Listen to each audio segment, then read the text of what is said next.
خدا اور محبت بائے ہاشم ندیم۔ قسط نمبر 20، باب نمبر 12۔ محبت کی دوپہر۔ محبت انسان پر دھوپ کی طرح دھیرے دھیرے اترتی ہے، جون جولائی میں کسی صحرا کی تپتی دھوپ کی طرح، جس کی شدت کا صبح کے پہلے پہر میں انسان کو اتنا پتہ نہیں چلتا، لیکن جیسے جیسے محبت کی دوپہر قریب آتی ہے، بے چینی اور چبھن سے انسان کا برا حال ہونے لگتا ہے۔ پیاس سے ہنس میں کانٹے اگاتے ہیں، دم لبوں پر آ کر اٹک جاتا ہے، نہ جان جسم کے اندر رہتی ہے، نہ پوری طرح جسم سے باہر نکلتی ہے۔ مجھے پتہ ہی نہیں چلا کہ کب میں ایمان کی محبت کے پہلے پہر سے نکل کر اس محبت کی دوپہر تک جا پہنچا تھا۔ مجھے تو اس کی محبت کے پہلے پہر کا سکون بھی نصیب نہیں ہوا تھا۔ جب تک میں اس محبت ابتدائی کے جھٹکے سے نکلا، تب تک اس کی محبت کی کڑکتی دوپہر میرے سر پر موجود تھی۔ اس دن حویلی کی اسٹڈی میں روکے جانے پر اور اس سازش میں اپنی عزیز الجان سہیلی اور اپنی بہن کے شریک ہونے پر وہ اس قدر برہم تھی کہ اس نے کئی روز تک اپنی بہن حیا اور نگہت سے بات نہیں کی۔ لیکن نگہت بھی اپنی دھن کی پکی تھی۔ وہ باقاعدہ دھرنا دے کر ایمان کے گھر کے کچے صحن میں جا بیٹھی کہ جب تک مجھے معاف نہیں کرو گی میں یہیں بیٹھی رہوں گی۔ ایمان کی اماں نے پہلے نگہت اور پھر ایمان کو دہائیاں دی کہ گھر کے مردوں کی واپسی کا وقت ہے، خدا کے لیے ان دونوں کے درمیان جو بھی جھگڑا ہے ختم کر دیں۔ خاص طور پر انہیں مولوی صاحب کا ڈر تھا، اگر وہ گھر آ جاتے اور نگہت کو یوں صحن میں بیٹھا دیکھ لیتے تو جانے کیا سمجھتے۔ ان کا بچوں پر روب بھی تو بہت تھا، مجبوراً ایمان کو ہی ہتھیار ڈالنے پڑے، اور وہ نگہت کو اٹھا کر اپنے اور حیا کے کمرے میں لے گئی، اور پھر وہاں ضبط کے سارے بندھن ٹوٹ گئے۔ وہ نگہت کے گلے لگ کر خوب روئی، اور اس نے نگہت سے وعدہ لیا کہ وہ آئندہ ایسی کوئی حرکت نہیں کرے گی جس سے ایمان یا اس کے ماں باپ کی عزت پر کوئی حرف آتا ہو۔ نگہت نے اس سے وعدہ تو کر لیا، لیکن اس کے ساتھ ہی ساتھ اسے یہ یقین دلانے کی بھی بھرپور کوشش کی کہ میں ان عام نوجوانوں میں سے نہیں ہوں جو اس طرح کے رشتوں کو کھیل سمجھتے ہیں۔ نگہت نے اپنے ماں باپ کی قسم اٹھا کر اسے میری اور میرے جذبے کی سچائی کا اعتبار دلانے کی ہر ممکن کوشش کی، لیکن اس معاملے میں ایمان نے صرف اتنا ہی کہا کہ اس کی زندگی کا اختیار صرف اس کے ماں باپ کو ہے۔ وہ جہاں چاہیں گے، جیسے چاہیں گے اس کی زندگی کا فیصلہ کرنے کے مجاز ہیں۔ وہ اس سلسلے میں مزید کوئی بات نہیں کرنا چاہتی اور نہ ہی سننا چاہتی ہیں۔ نگہت نے پرانی حویلی بلا کر یہ ساری داستان میرے گوش گزار کرتے ہوئے مجھے پھر یہی مشورہ دیا کہ میں اگر ایمان کی جانب کوئی پیش رفت کرنا چاہتا ہوں تو اس کا صرف واحد اور ایک ذریعہ میرے گھر والے ہی ہیں۔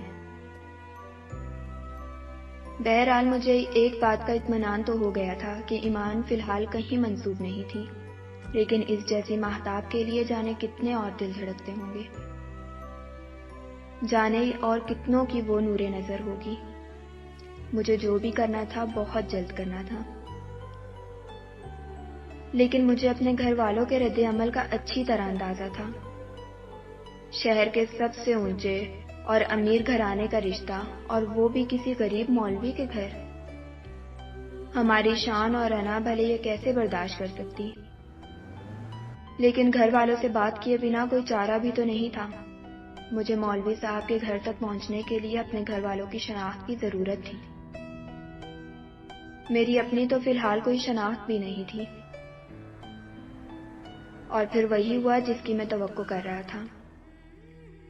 پورے گھر میں جیسے ایک بھونچال سا آ گیا۔ سب سے پہلے امی چلائیں، کیا تمہارا دماغ تو نہیں خراب ہو گیا؟ کمشنر صاحب کو جلال آ گیا۔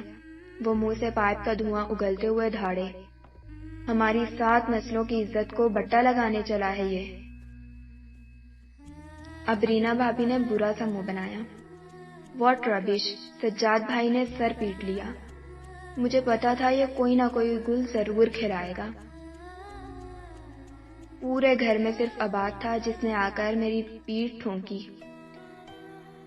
گریٹ میڈی بھائی، گریٹ، زبردست چوائس ہے، بیسٹ آف لک۔ لیکن عباد بیچارہ یہ نہیں جانتا تھا کہ صرف قسمت کے لیے دعا دینے سے کسی کی قسمت اچھی نہیں ہو جاتی۔ اور پھر مجھے تو اپنی قسمت کی لکیر پھر نئے سرے سے تراشنی تھی، صرف ایک تیشے کی مدد سے پھر سے دودھ کی نہر نکالنا تھی۔ زندگانی پھر سے کوہ کن کا امتحان لینے کو تیار تھی۔ میرے والدین اور بڑوں نے اس معاملے میں میری کوئی بات سننے سے ہی صاف انکار کر دیا۔ مجھے یاد ہے ہم سب ڈنر ٹیبل پر بیٹھے ہوئے تھے، میں نے اپنا مدعا پھر سے دہرایا۔ بابا نے غصے میں ہاتھ میں پکڑے چھری اور کانٹے کو زور سے پلیٹ میں دے مارا۔ بس بہت سن لی تمہاری عشق کی داستان، ایک بات کان کھول کر سن لو، تم اگلے ہفتے لندن جا رہے ہو۔ میں نے وہاں کی ایک بہت بڑی یونیورسٹی میں تمہارے داخلے کا انتظام کر دیا ہے۔ 2 سال کی ڈگری ہے، پہلے پڑھائی ختم کر لو، شادی وادی بھی ہوتی رہے گی۔ لیکن میں لندن نہیں جانا چاہتا، مجھے اکنامکس کی ڈگری میں کوئی دلچسپی نہیں ہے۔ امی چلائیں، تو پھر کس چیز میں دلچسپی ہے تمہیں؟ ہاں، 4 دن میں ہی ایسا کیا جادو کر دیا ہے تم پر اس شریف زادی نے؟ اب رینا بھابھی نے فوراً تڑکا لگایا۔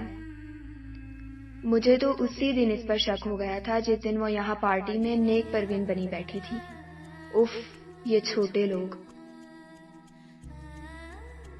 میں مزید یہ لفظیات نہیں سن سکتا تھا، لہٰذا میں غصے میں اپنی کرسی پیچھے کھسکا کر اٹھ کھڑا ہوا اور نیپکن زور سے میز پر چھٹک کر وہاں سے باہر نکل گیا۔ جاتے جاتے بھی امی کی تیز غصے میں بھری آواز میرے کانوں میں گونجتی رہی۔